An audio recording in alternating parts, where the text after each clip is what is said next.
오늘날 사람들은 공정하고 올바른 것을 더더욱 추구하는 사회가 되고 있습니다.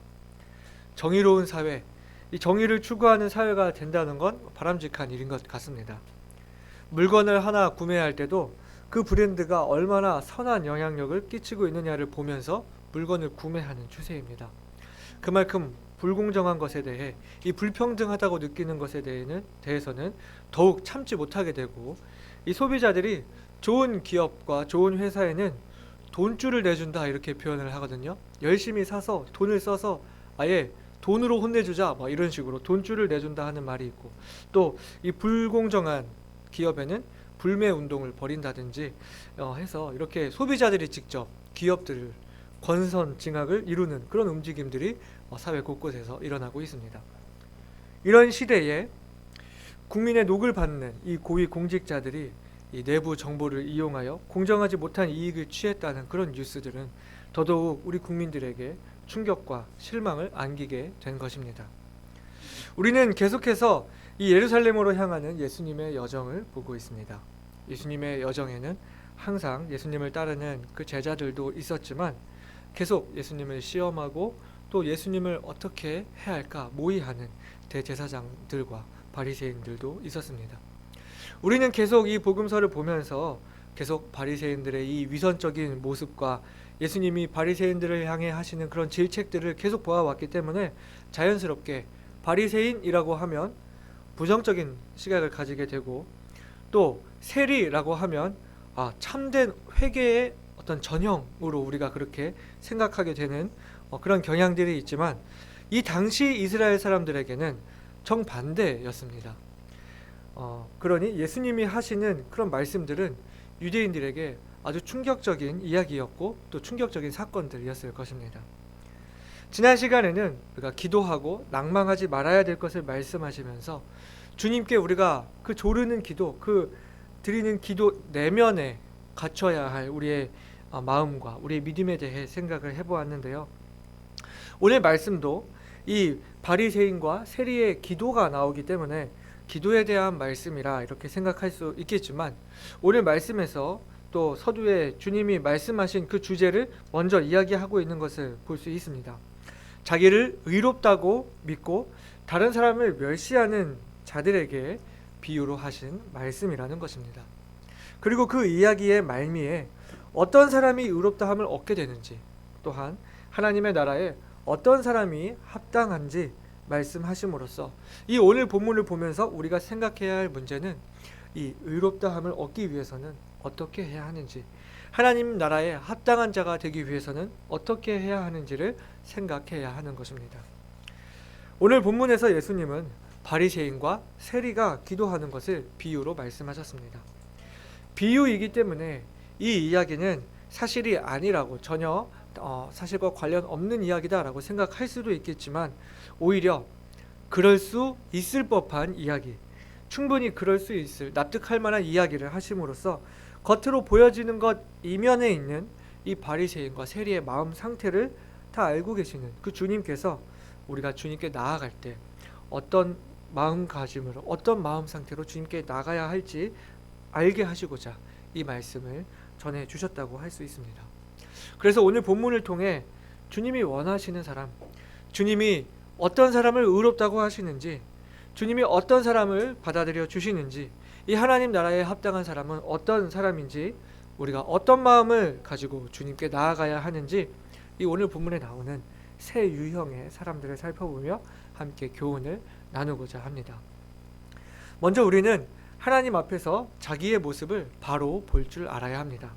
하나님 앞에서 자기 모습을 바로 볼 줄 알아야 합니다. 오늘 본문에 등장하는 바리새인의 모습부터 우리가 먼저 살펴보시겠습니다. 오늘 본문의 11절과 12절입니다. 바리새인은 서서 따로 기도하여 가로되 하나님이여, 나는 다른 사람들 곧 토색, 불의, 간음을 하는 자들과 같지 아니하고 이 세리와도 같지 아니함을 감사하나이다. 나는 일회에 2번씩 금식하고 또 소득의 11조를 드리나이다 하고 했습니다. 여러분, 여기 나오는 이 바리새인은 어떤 사람입니까? 그 당시 바리새인들은 백성들의 존경을 받는 사람들이었습니다. 그리고 겉으로 보기에는 존경받을 만한 사람들이었습니다. 그들의 무엇 하나 흠잡을 것이 없어 보였기 때문입니다. 이 먼저 바리새인은 서서 따로 기도했다고 했습니다.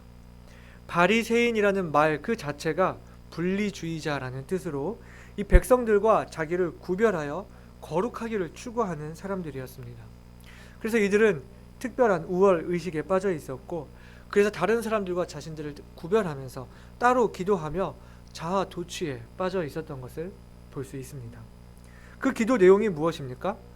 나는 다른 사람들 곧 토색, 불의, 간음을 하는 자들과 같지 아니합니다. 이 세리와도 같지 아니함을 감사하나이다.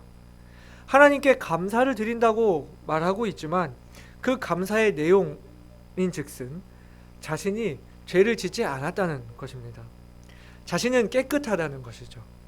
더욱이 이 세리와도 같지 않기 때문에 감사하다라고 함으로써 그 주변에 기도하고 있는 그 세리를 아주 멸시하는 것을 보게 됩니다. 또 말하는 기도의 내용이 무엇입니까? 나는 일에 2번씩 금식하고 또 소득의 11조를 드리나이다.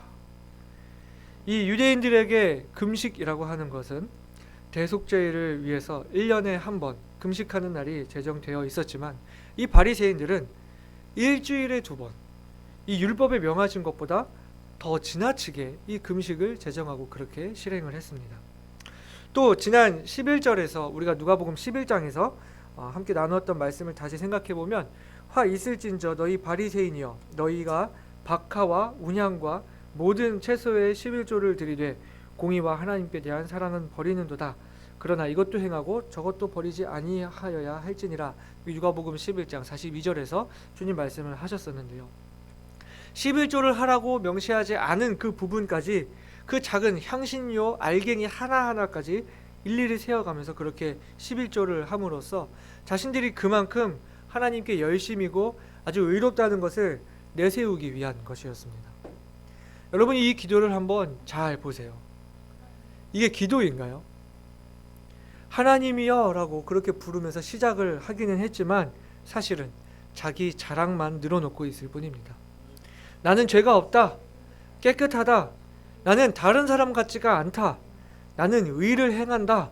아주 자기 의만 내세우고 있는 것을 봅니다. 이들이 무엇을 감사하고 있습니까? 이 기도에 하나님이 개입하실 틈이 보이십니까? 하나님을 필요로 하고 있습니까? 이 기도에는 하나님의 긍휼과 은혜가 들어갈 자리가 없습니다. 이미 자기들이 스스로 의롭다고 그렇게 말하고 있기 때문에 하나님이 이들을 의롭다고 할 그 어떤 요건이 없는 것입니다. 사실 이 기도에 하나님은 필요 없습니다. 그저 자신의 거룩함과 의를 내세우는 기도였을 뿐입니다. 그에 반해 세리의 기도는 어떻습니까? 13절 말씀입니다.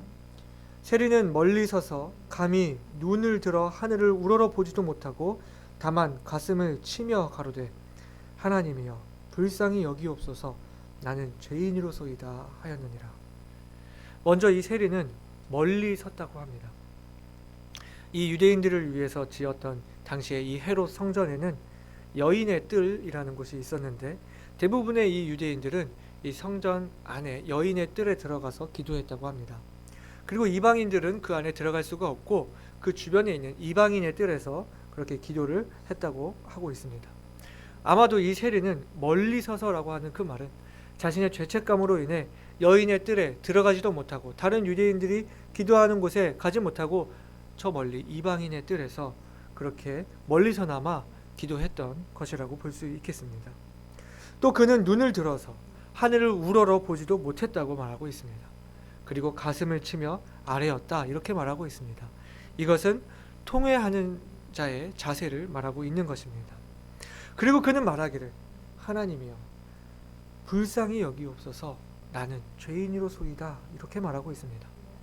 세리가 말하는 자기 자신은 어떤 사람이었습니까? 다른 어떤 말도 필요하지 않습니다. 그저 한마디 나는 죄인이라고 하는 그 자기 고백만 있을 뿐입니다. 내가 그 죄를 어떻게 해보고자 이런 노력을 해봤습니다. 무엇을 했습니다. 내가 주님께 무엇을 드렸습니다. 1절 그런 말이 있지 않습니다. 하나님 앞에서 자기의 모습을 보고 철저히 죄인인 것을 고백하면서 그는 하나님께 자기를 불쌍히 여겨 긍휼을 베풀어 주실 것을 구하고 있는 것입니다. 여러분, 이 기도는 어떻습니까? 이 기도 안에는 전적으로 하나님을 필요로 하고 있습니다. 하나님이 그를 불쌍히 여겨 그에게 긍휼을 베푸셔야 하는 기도, 하나님을 전적으로 의존하고 있는 기도를 하고 있는 것입니다. 토색하지 않고 불의를 행하지 않고 간음하지 않으면 하나님 마음에 합당한 사람이 될 수 있습니까? 1회에 2번 금식하고 11조가 아닌 12조, 13조를 한다고 하면 하나님 마음에 합당한 사람이 될 수 있을까요? 하나님이 그것을 받으시고 그를 의롭다고 해주시는 분입니까? 바리새인은 자기의 모습을 드러내고자 하였지만 진정으로 하나님 앞에서 자신의 모습을 제대로 보지 못했던 것입니다. 오히려 자신의 모습을 제대로 볼 줄 알았던 사람은 바로 이 세리였던 것입니다. 우리가 이를 통해 알아야 할 것은 하나님 앞에서 우리의 자신의 모습을 똑바로 볼 줄 알아야 한다는 것입니다. 하나님 보시기에 의롭다 할 그 어떤 자격도 갖추지 않고 있다는 것을 알아야 하는 것입니다. 주님 말씀하시기를 의인은 없나니 하나도 없다고 말씀하셨습니다. 구약에서부터 그 하나님의 영광을 경험한 사람들은 모두 자신의 무익함을 고백했던 것을 보게 됩니다. 이사야 선지자는 화로다 나여 망하게 되었도다 라고 말했고, 다윗 왕은 자신이 모태에서부터 죄 중에 출생했음을 고백했습니다. 베드로가 예수님을 만났을 때에 주여 나를 떠나소서 나는 죄인이로소이다 라고 고백했으며, 사도 바울도 자신이 죄인 중에 괴수라고 그렇게 고백을 했습니다. 우리가 하나님 앞에서 의롭다고 할 수 있는 단 한 가지 이유가 있다면 그것은 오직 예수님의 십자가 공로밖에는 없습니다. 나에게 어떤 자격이 있는 것이 아닙니다. 히브리서 10장 19절은 이렇게 말씀하고 있습니다. 그러므로 형제들아 우리가 예수의 피를 힘입어 성소에 들어갈 담력을 얻었나니 말했습니다. 이미 구원의 확신을 갖고 계신 구원받은 여러분들께 말씀드립니다. 우리에게 무엇이 있습니까? 우린 그저 구원받았을 뿐입니다. 예수 그리스도를 내 구주로 믿었다 뿐이지 우리가 어떤 자격을 갖추고 있는 것이 아닙니다. 또 그런 능력이 우리에게 있지도 않습니다. 주님을 위해서 아무 열심도 낼 필요가 없다 하는 그런 말이 아닙니다. 우리가 어떤 희생과 열심을 주님께 드리고서라도 우리 자신을 드러낼 필요가 없다는 말입니다. 우리는 단지 구원받았을 뿐입니다. 여전히 주님만 드러나셔야 하는 것입니다. 지난번 우리가 함께 생각했던 것과 같이 단지 나의 할 일을 했을 뿐이라고 하는 그 종의 고백이 우리에게 있어야 하는 것입니다. 사랑하는 성도 여러분, 우리들의 마음을 돌아봅시다. 어쩌면 우리가 이 바리새인의 기도를 하고 있었는지도 모릅니다. 내가 무엇을 했는데, 내가 지금 어떤 것을 하고 있는데, 내가 주님께 무엇을 드렸는데 하는 생각이 있었다면 내어 버릴 수 있어야 합니다. 자기 스스로 의롭다고 생각하는 착각, 자기 공로를 드러내고자 하는 마음, 다른 사람과 비교하는 그런 마음들을 버려야 합니다. 우리의 기도를 비워야 합니다. 우리들의 기도에, 우리들의 삶 속에 하나님을 인정하고 하나님이 긍휼을 베푸실 수 있는 그 공간, 하나님의 은혜를 받을 수 있는, 하나님이 은혜를 주실 수 있는 그 자리를 만들어야 하는 것입니다. 우리 마음 안에 그런 자리가 얼마나 구비되어 있습니까? 자기 의로 가득 차서 하나님이 도우실 틈이 없고 하나님이 영광 받으실 자리는 없는 그런 모습이지는 않습니까? 우리는 여전히 주님의 도우심을 구하고 긍휼을 구하고 하나님이 일하시도록 우리의 자리를 내어 드려야 하는 것입니다. 그래서 두 번째, 주님의 긍휼을 구해야 합니다.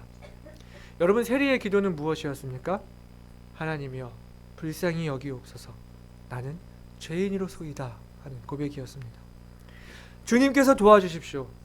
긍휼과 은혜를 제게 허락하여 주십시오. 저는 아무 자격이 없습니다. 주님이 저를 온전히 이끌어 주십시오 하는 기도입니다. 이러한 기도에 주님이 도우시고 주님이 일하실 수 있는 것입니다. 이에 대한 주님의 답변은 무엇입니까? 오늘 본문 14절입니다.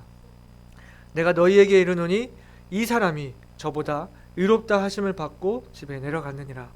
무릇 자기를 높이는 자는 낮아지고 자기를 낮추는 자는 높아지리라 하시니라. 여기 이 말씀에서 이 사람이 저보다 의롭다 하심을 받았다 하는 그 말은 바리새인도 의롭고 세리도 의로운데 세리가 좀 더 비교해서 좀 더 의롭다함을 받았다 하는 그런 의미가 아닙니다.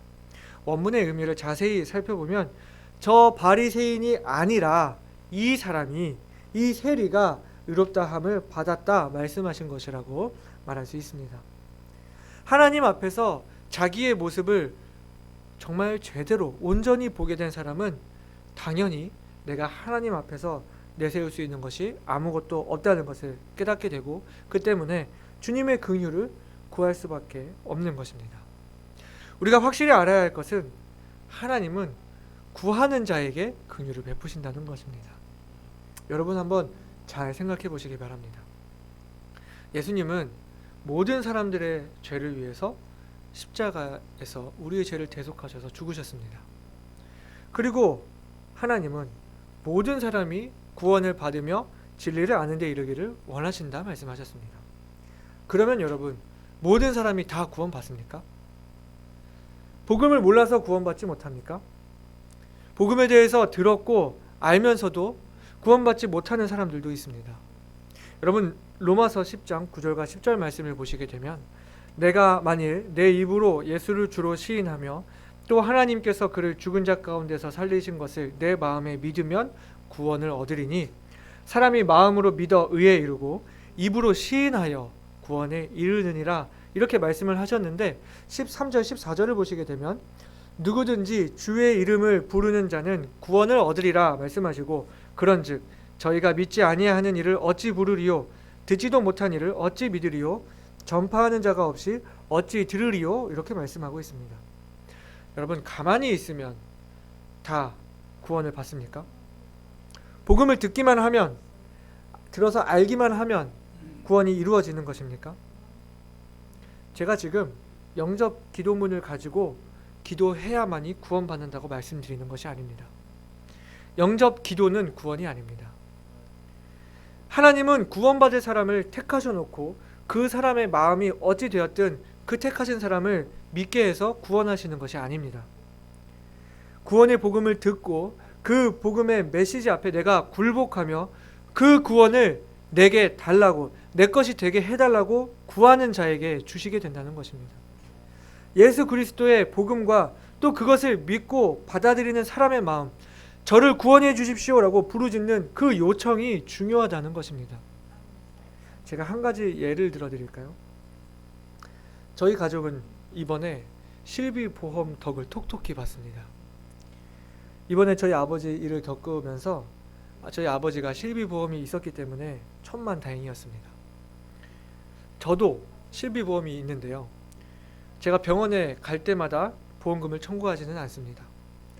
간단하게 이비인후과를 간다든지, 관절이 잠깐 안 좋아서 정형외과를 간다든지 이렇게 할 일이 있는데, 청구하면 얼마든지 그 보험금을 받을 수 있었겠지만 귀찮기도 하고 또 금액이 그렇게 크지 않기 때문에 보험이 있음에도 불구하고 청구하지 않고 그냥 넘어가는 것입니다.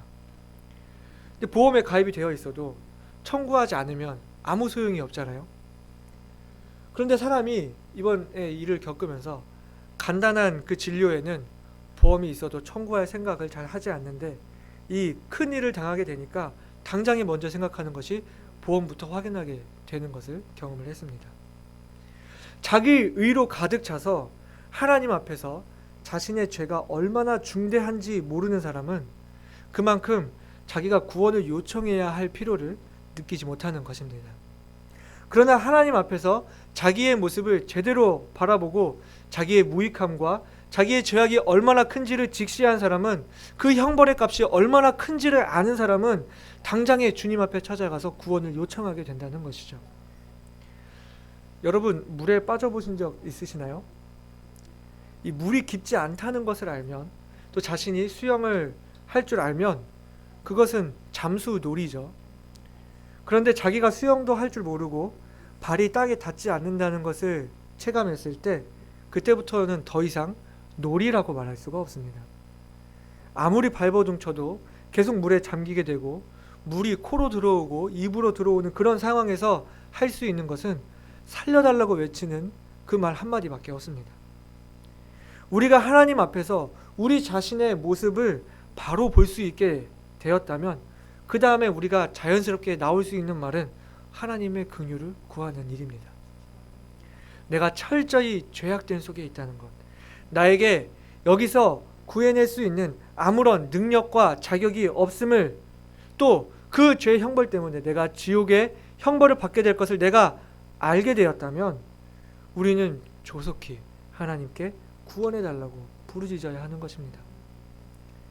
우리가 구원받았음에도 여전히 유혹 가운데 있고, 또 얼마든지 내가 그 죄에 계속 반복해서 걸려 넘어질 수 있고, 여전히 나의 능력으로는 이것이 되지 않는다는 것을 안다면, 그리스도인이 되는 것도 주님의 은혜가 필요하지만 그리스도인으로 살아가는 것도 주님의 은혜가 필요하다는 것을 우리가 깨달았다면 매일매일의 삶에 주님의 긍휼을 구하며 살아가야 하는 것입니다. 그러나 정말 은혜인 것은 이 기도가 전부라는 것입니다. 나를 불쌍히 여겨달라는 것, 나에게 의를 베풀어 달라는 것, 그거 하나면 된다는 거예요. 그때부터는 하나님이 긍휼을 베푸시고 우리에게 은혜를 주시고 우리 삶을 인도해 주신다는 것입니다. 우리가 주님께 내어놓고 맡기기만 하면 말입니다. 하나님이여 불쌍히 여기옵소서. 나는 죄인이로소이다. 세리의 기도는 이 한마디뿐이었지만 주님으로부터 의롭다함을 받고 돌아갔습니다. 세리가 무엇을 했습니까? 주님께 구한 것밖에 없었습니다. 그러나 주님은 그 세리를 의롭다고 하셨습니다. 사랑하는 여러분, 우리는 얼마나 주님께 의지하고 있습니까? 얼마나 우리 삶을 주님께 맡겨드리고 있습니까? 주님께 맡기기만 하면 되는데 얼마나 내 손에 쥐고 있습니까? 우리들 가운데 주님 앞에 낮아지고 굴복해야 할 어떤 모습들이 있다면 이 시간 주님께 온전히 내어놓고 맡겨드리기를 원합니다. 그리고 주님의 긍휼을 구하시기 바랍니다. 마지막으로 세 번째, 우리의 믿음이 어린아이 같아야 합니다. 오늘 본문의 15절부터 17절은 지금 우리가 나누었던 이야기와는 다른 이야기처럼 보입니다. 그러나 자기를 높이는 자는 낮아지고 자기를 낮추는 자는 높아지리라는 그 주님의 말씀에 이어서 이 이야기가 기록되어 있다는 것은 이 특별한 의미가 있는 것 같습니다. 바리새인과 같이 자기 의를 내세우는 사람, 자기 의로 충만하여 하나님이 필요치 않은 사람은 하나님 나라에 합당하지 않으나 세리와 같이 주님의 긍휼을 구하는 사람, 어린아이와 같은 믿음을 가진 사람이 하나님 나라에 합당하다는 것을 말씀하시는 것입니다. 이것은 이후에 18절부터 또 이어지는 부자 관원에 대한 이야기에서도 이어지는 주제입니다. 우리 본문 15절부터 한번 보실까요? 사람들이, 즉 그 부모들이 자기 어린 아기들을 데리고 예수님께 나왔습니다. 예수님이 이들을 만져주셔서 축복해 주시기를 바라고 온 것입니다. 그런데 이 제자들이 이들을 꾸짖는 것을 봅니다. 예수님의 사역에 방해가 되리라고 생각해서인지, 아니면 이 제자들이 바리새인들처럼 자신들은 예수님 곁에 있는 것이 마땅하지만 이 어린아이들을 우습게 여기고 이 어린아이들이 예수님께 오는 것이 마땅치 않다고 여겼는지는 모르겠지만 예수님은 이 어린아이들이 내게 오는 것을 금하지 말라 말씀하시면서 하나님의 나라가 이런 자의 것이라 말씀하셨습니다. 그러면서 누구든지 하나님의 나라를 어린아이와 같이 받들지 않는 자는 결단코 들어가지 못하리라 말씀하셨습니다. 우리는 많은 경우에 우리 어린 아이들에게 어른처럼 행동할 것을 요구합니다. 얌전히 할 것, 떠들지 말 것, 흥분하지 말 것, 조신하게 행동할 것, 예의 있게 행동할 것, 이 어른이, 나도 어른이 되어서야 갖게 된 그런 인격들을 아이들에게 요구하는 것을 보게 되는 것입니다. 그러나 예수님은 반대로 어른들에게 아이들과 같이 되라고 말씀하시는 것입니다. 아이들이 가지고 있는 그 순수함, 그 정직함들을 가지라는 것입니다. 어른들에게는 이 바리새인의 위선과 같이 그런데 아닌 척, 아닌데 그런 척하는 모습들이 있습니다. 무엇을 구하기 전에 치밀하게 계산부터 합니다. 필요하면서도 체면 때문에 구하지 않기도 합니다. 아는 척, 있는 척, 그거 경험해 본 척을 합니다. 그에 반해 아이들은 어떻습니까? 제가 우리 주일학교 아이들을 보면서 참으로 다행이라고 생각하는 것은요, 우리 아이들이 참으로 솔직하고 순수하다는 거예요. 모르면 몰라요. 기억이 안 나면 기억이 안 나요. 저는 잘 못합니다. 어려우면 어렵다. 생각 안 하고 있으면 저 생각 없는데요. 자신이 이렇게 낮아지는 것에 대해서 걱정하지 않습니다. 자기 자신의 그 모습이 있는 그대로 드러나는 것을 부끄러워하지 않습니다. 또 하나 감사하게 생각하는 일이 있는데요. 아이들은 저를 기대한다는 것입니다. 제가 주일학교 사역을 하면서 가끔 한 번씩 이 상품을 준비할 때가 있는데요. 저는 나름대로 아이들이 좋아할 만한 것이 무엇일지 고민하면서 상품을 고릅니다. 그러면서 괜히 아이들한테 제가 은근히 기대를 심거든요. 나는 아무거나 선물 안 한다. 나는 상품은 정말 좋은 것으로 한다. 이렇게 이야기를 합니다.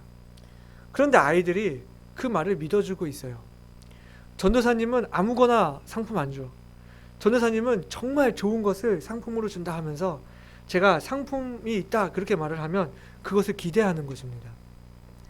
그뿐만 아니라 어찌 보면 큰 것은 아니지만 정말 그 상품을 주었을 때 그것으로 만족해하고 좋아하는 모습을 볼 때 제가 흐뭇하고 또 감사함을 느끼는 것입니다. 아이들은 따지지 않습니다. 있는 그대로 감사하고 있는 그대로 받아들이는 것입니다. 계산하지 않습니다. 단순하지만 솔직합니다. 우리 아이들이 이제 커가기 때문에 언제까지 이런 모습을 볼 수 있을지는 모르겠어요. 하여튼 우리에게 이러한 모습이 있어야 합니다.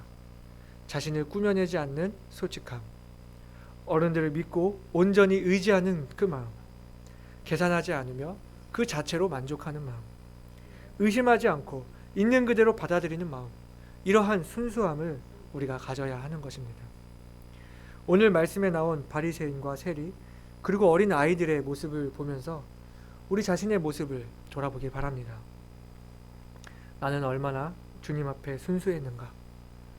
다른 사람 앞에서의 내 모습 말고 하나님이 보시는 내 모습은 어떠한가? 얼마나 내 자신을 감추며 꾸며내고 살았는가? 나를 드러내려고 애쓰며 내가 높아지기를 추구하지 않았는가? 주님의 긍휼을 얼마나 간구했는가? 내 능력을 의지하지는 않았는가? 여전히 내 손에 쥐고 있는 부분이 있지는 않은가? 정말 그 주님의 만져주심을 바라고 있는가? 그만큼 나에게 간절함이 있는가? 내가 계산하고 있지는 않은가? 의심하고 있지는 않은가? 주님만으로 만족하고 있는가? 주님을 온전히 신뢰하고 있는가? 주님 앞에 내 모습을 생각하면서 주님이 의롭다 하시는 사람, 내가 나를이 아니라 주님이 높여주시는 사람, 어린아이와 같은 사람, 주님의 마음에 합당한 사람이 모두 되기를 주님의 이름으로 부탁드립니다.